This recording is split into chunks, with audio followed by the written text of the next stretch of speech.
Discover the power of English in action with our new story. Dive into a journey that will not only improve your language skills, but also help you think directly in English. Each chapter brings practical situations and easy-to-apply tips, perfect for learners looking to become fluent and confident in their everyday conversations. Join us, and let's make English feel natural. Chapter 1. The Decision to Think in English. Tomas sat on the edge of his bed, scrolling through language learning videos, but none of them seemed to make a difference. He had been studying English for months, but when it came to speaking, he still struggled. He would always think of what he wanted to say in his native Spanish first, and then try to translate it, which led to awkward pauses and frustration. One evening, he stumbled upon a tip in a video that suggested a surprising idea. Start thinking directly in English. The teacher explained that thinking in English could help learners avoid the translation trap and improve their fluency. This was new for Tomas. He had always assumed that translating in his head was just part of learning. Curious and a bit skeptical, he decided to try it. But how, exactly, was he supposed to think in a language he barely spoke? The next morning, he set out with a plan. He would spend the day narrating everything he did, but in English. Simple things. He wouldn't worry about perfect grammar or fancy vocabulary. Just the basics. As he brushed his teeth, he muttered to himself, "Okay, I am brushing my teeth.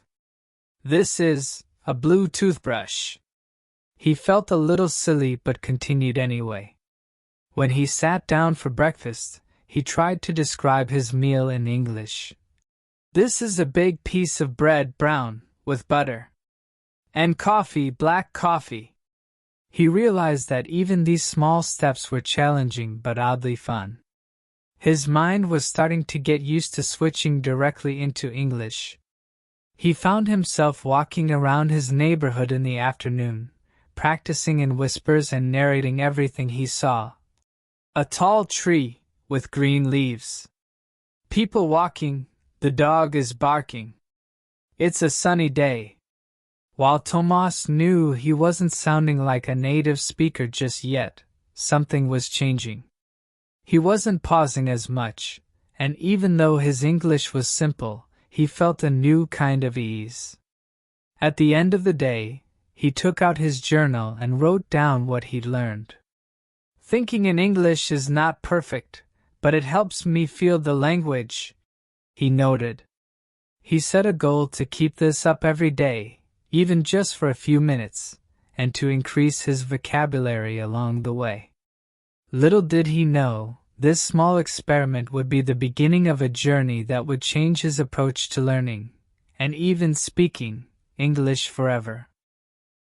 Chapter 2. Embracing Everyday Conversations. Tomas's journey into thinking in English was transforming into a real adventure, and he could feel his confidence growing. But to truly immerse himself, he knew he needed to push further.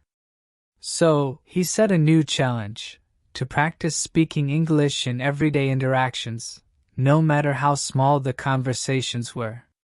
One sunny afternoon, Tomas found himself at his favorite cafe, a cozy place just around the corner from his apartment. He decided that this was the perfect place to start. He took a deep breath, rehearsed a few simple phrases in his head, and approached the counter, where Sarah, the friendly barista he often saw, was waiting to take his order. "Hello? How are you today?" he said, his words coming out a bit slowly but clear. Sarah's face lit up in surprise, and she replied cheerfully, "Hi, Tomas. I'm doing well, thank you. And you?" Tomas was thrilled. He hadn't expected her to respond in English, but he quickly gathered his thoughts and replied, I'm good. Could I, please have a coffee?" Sarah nodded, seeming to sense his efforts. "Sure. Black coffee, right?" she asked. Tomas felt a surge of pride. "Yes, that's right," he confirmed, smiling as he realized he had just completed his first mini-conversation in English. As he waited for his coffee, Tomas felt his confidence bubbling up. This was a small step, but it felt monumental.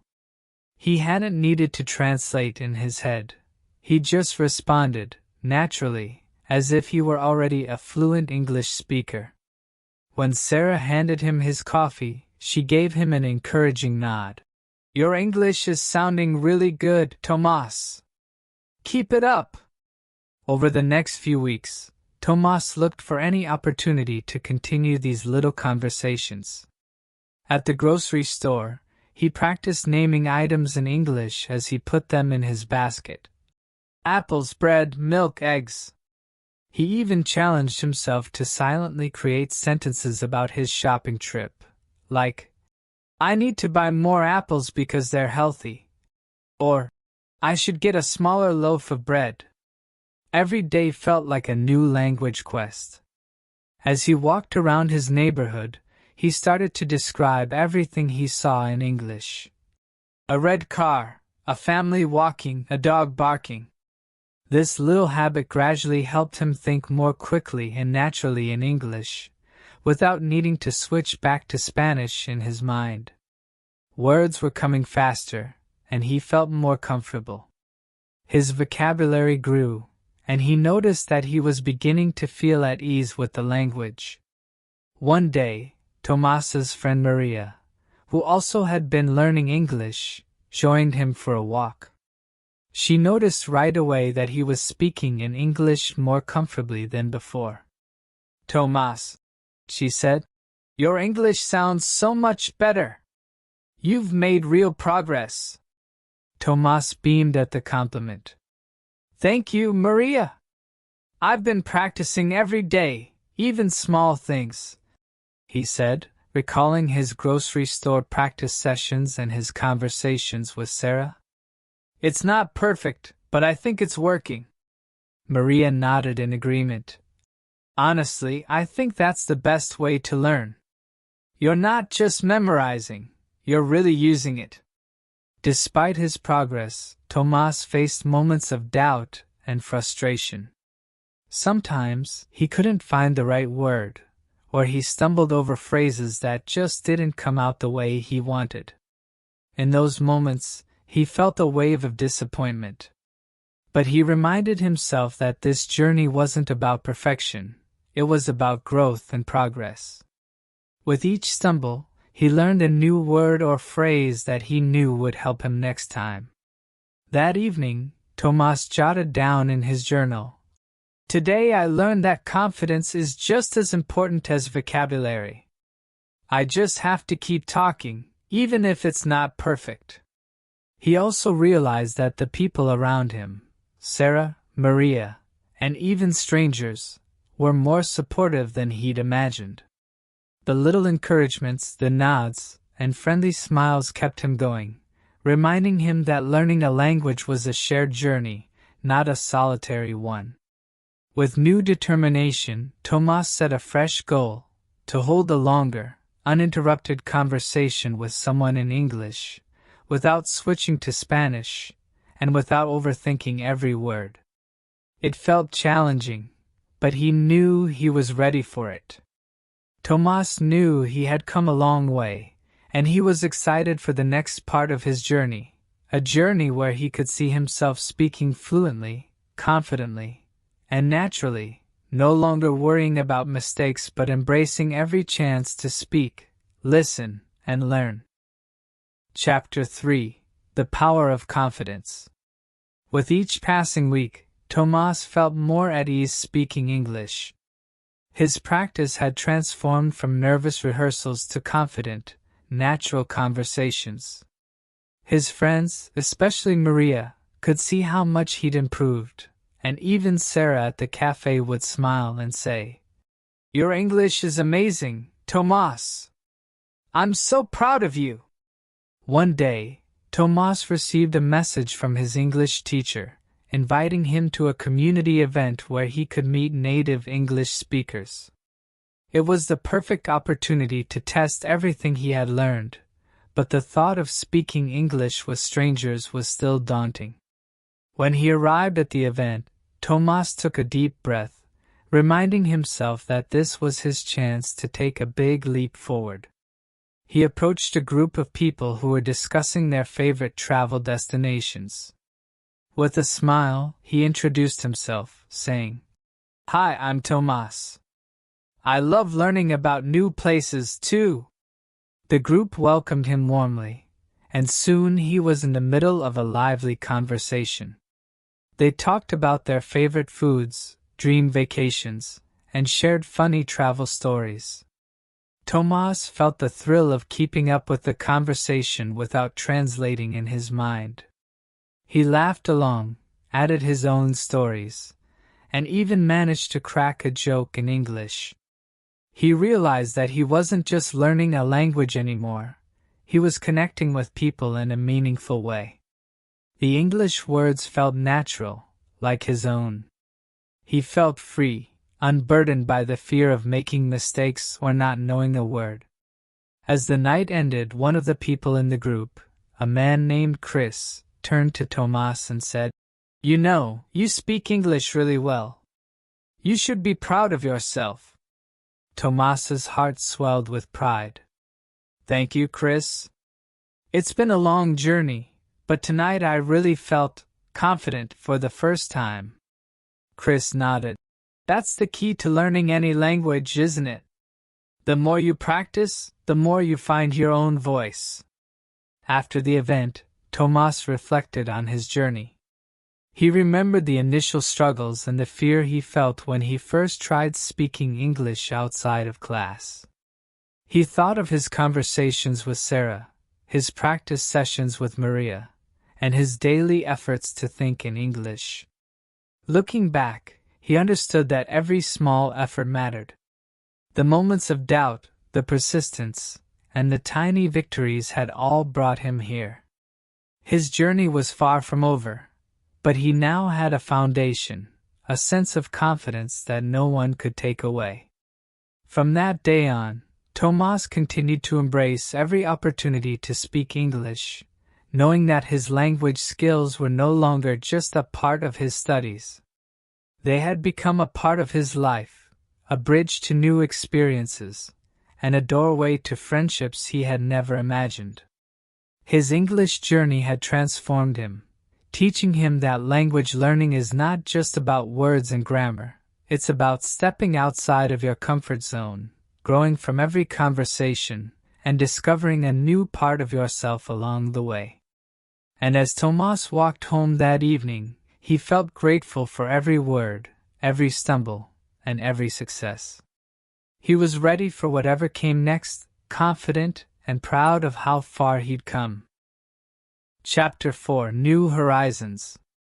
Tomas's confidence in English grew even stronger after the community event, and he began to notice doors opening in his life that he had never expected. His improvement in the language was not only changing his social life but also creating exciting opportunities for him professionally. One day, while working at the cafe, he overheard two customers discussing an upcoming internship program with an international organization. Their project focused on youth outreach, aiming to empower young people to reach their full potential, a mission that resonated deeply with him. Intrigued, he politely introduced himself and expressed his interest. The two were impressed by his enthusiasm and invited him to apply, encouraging him with, "We're always looking for passionate, bilingual people to join us." Despite his initial nerves, Tomas decided to take the leap. He submitted his application, even writing his personal statement in English. His dedication and determination paid off when he received an email inviting him for an interview.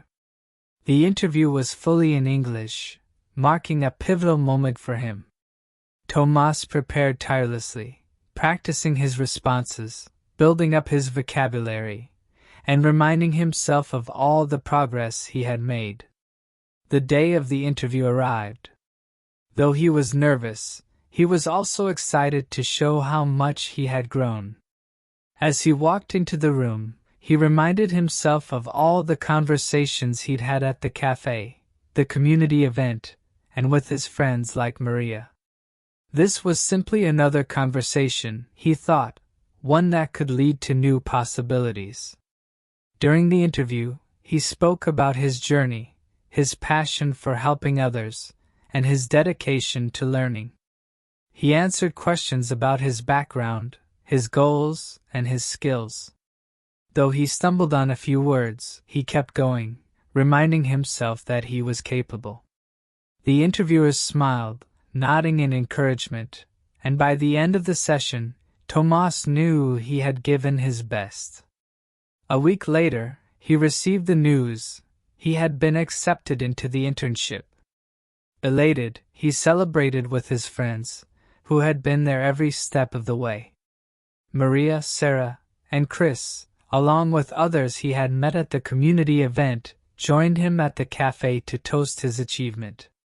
As the celebration wound down, Tomas reflected on his journey. Learning English had transformed his life in ways he could never have imagined. It had given him a voice in new conversations, friendships across cultures, and a sense of pride he had never felt before.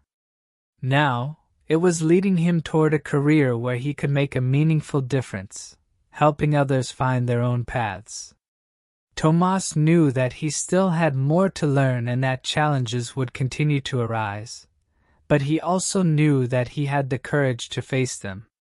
Each word he learned, each conversation he engaged in, and each mistake he corrected had been a step toward the life he dreamed of. As he looked around at his friends, Tomas felt an overwhelming gratitude. They had supported him, encouraged him, and believed in him even when he struggled.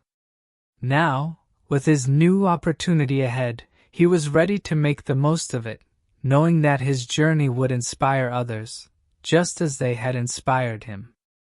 And with a final toast, Tomas lifted his glass, smiling brightly, and declared, "To new horizons and never giving up." Chapter 5: Paying It Forward. A few months into his internship, Tomas was thriving. Not only was he improving his English every day by working with colleagues from around the world, but he was also discovering the deep fulfillment that came from helping others. The organization's mission of empowering young people gave him a sense of purpose, and his own journey inspired him to do more. One day, his supervisor, noticing Tomas's dedication and enthusiasm, approached him with a new idea. "Tomas, how would you feel about starting an English-speaking club for our youth program participants? Many of them are in the same position you were a year ago, eager to learn but unsure where to start." The idea sparked something in Tomas. He remembered his struggles, the self-doubt, and the small triumphs that had kept him going. This club could be a chance for him to give back, to help others feel the same sense of community and encouragement that he had found along his journey. With excitement and a bit of nervousness, Tomas accepted the offer. He threw himself into planning the sessions, remembering everything that had helped him: conversations with Maria, practicing with Chris, the community event, and even the mistakes that had turned into learning moments. His goal was to create a safe and fun space where others could practice and gain confidence, just as he had. The club's first meeting was a success. He started by sharing his own story, from feeling lost in his new city to the first time he nervously ordered coffee in English. The young participants laughed, nodded, and even shared some of their own embarrassing moments. Tomas could see that his story made them feel less alone, and that connection was powerful. Week by week, the club grew. Participants became more comfortable speaking up, laughing at their mistakes, and celebrating their progress. Tomas noticed how they began to help each other, just as he had been helped. They built friendships, just as he had with Maria, Chris, and Sarah, and supported each other's dreams. One evening, as he wrapped up a session, a young girl named Lila approached him. "Tomas," she said, her voice full of gratitude, "because of this club, I feel like I can actually speak English now. You made me believe I could do it." Her words touched him deeply. Tomas realized that learning English was just one part of his journey. The real gift had been finding a purpose that allowed him to help others and make a positive impact. By sharing his story and his struggles, he was able to create a ripple effect, encouraging others to believe in themselves. The internship ended, but the club continued, with Tomas as its mentor and guide. It grew into something bigger than he had ever anticipated, helping countless young people overcome their fears and find their voices. As Tomas stood in front of a new group one evening, he looked around the room, his heart full of pride. He had come a long way, not only as an English speaker but as someone who had learned the true power of resilience, community, and kindness. His journey had started with small steps, but those steps had led him to a purpose greater than he had ever dreamed. With a smile, he began the session, saying, "Welcome, everyone. Let's learn together, one step at a time."